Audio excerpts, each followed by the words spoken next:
To be perfectly honest, I wasn't the biggest fan of basketball. I played a bit of basketball in high school, but that was just because my friends wanted to play, and I just went along with it. If you can't tell from my accent, I'm British, so naturally I was more into football. But what really got me into basketball was Kuroko no Basket. And I do consider myself a basketball fan now. I watch the games, I play basketball with my friends every weekend, and I just generally like the sport. But enough with the introductions. I'm going to compare the generation of miracles to current and past NBA stars. So let's get into it. Yeah, man. Niggas know what it is, man. Go to State Warriors all day, man. Let's start with Kuroko. Kuroko is a passer, so an automatic comparison would be somebody like Steve Nash. But Nash was like a 90% free throw shooter. He shot 49% from the field and 42% from the three line. And Kuroko isn't a shooter. And yeah, he created the phantom shot. But let's be real here.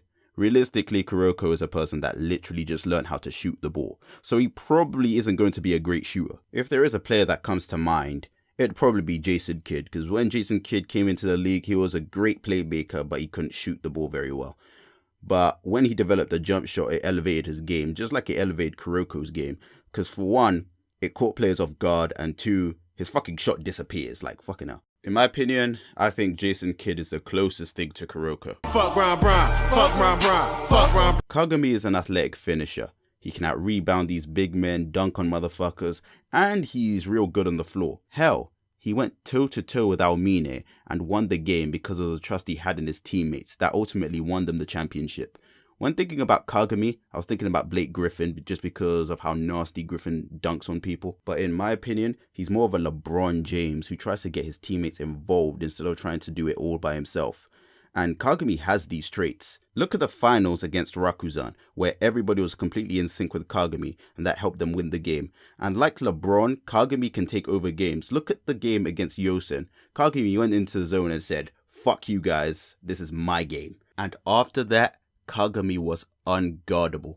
Even Murasaki Bara couldn't stop him at that point. And if you watch the NBA, do you remember when the Miami Heat were 3-2 down to Boston and LeBron put on that rape face and then proceeded to destroy the Celtics?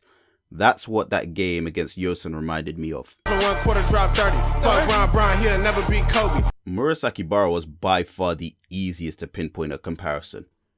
Wilt motherfucking Chamberlain. Hell, it was even hinted that Murasaki Bara dropped 100 points in a single game. The only person that's done that in the NBA is Wilt Chamberlain. And to top it off, Wilt was just dominant on the rebounding side, which Murasaki Bara is.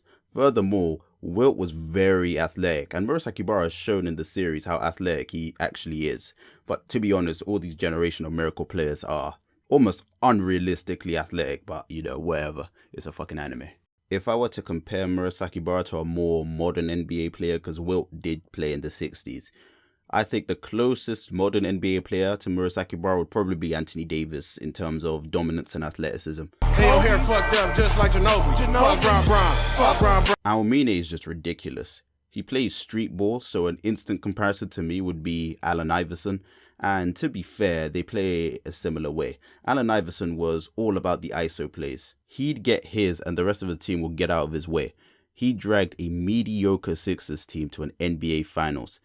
AI was a one-man show similar to Aomine. Aomine will get his and the rest of the team will figure something out how they're going to get theirs. And that's pretty much how Aomine plays, but he realizes that he has to trust his teammates more at the end of the series. Fuck LeBron James, so stay loyal like my nigga D-Wade. Let's be real here. Kisei's ability to copy other players' moves perfectly is hilariously overpowered and unrealistic. I'd compare Kisei to somebody like Kobe Bryant, because Kobe did take a lot of Michael Jordan's moves and copied it perfectly to elevate his game. Kobe is probably the closest thing to Kisei.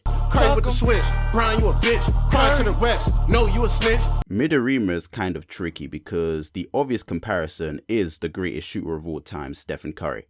But besides shooting really well, Midorima and Steph Curry are completely different players. Curry has way more to his game than Midorima. Curry can shoot off the dribble, drive to the basket, and he's a very underrated playmaker. Midorima is a catch and shoot player. I can't even remember seeing Midorima dribble the ball and take it to the basket.